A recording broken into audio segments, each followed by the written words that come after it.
తెలంగాణలో TRS BRS అధికారంలో ఉన్నన్నాళ్లు ఆ పార్టీలో ఉండి తండ్రి కేసీఆర్, అన్న కేటీఆర్ తో పాటు అధికారం అనుభవించిన కల్వకుంట్ల కవిత అధికారం కోల్పోయాక మాత్రం వారిపైనే పేరెత్తకుండా ఫైర్ అవుతున్నారు.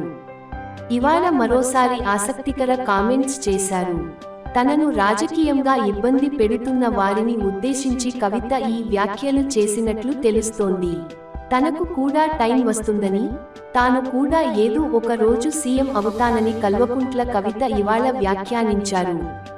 తాను సీఎం అయితే 2014 నుంచి జరిగిన అన్ని విషయాలపై విచారణ చేయిస్తానని సొంత కుటుంబ సభ్యులతో పాటు రాజకీయ ప్రత్యర్థులకు హెచ్చరికలు చేశారు.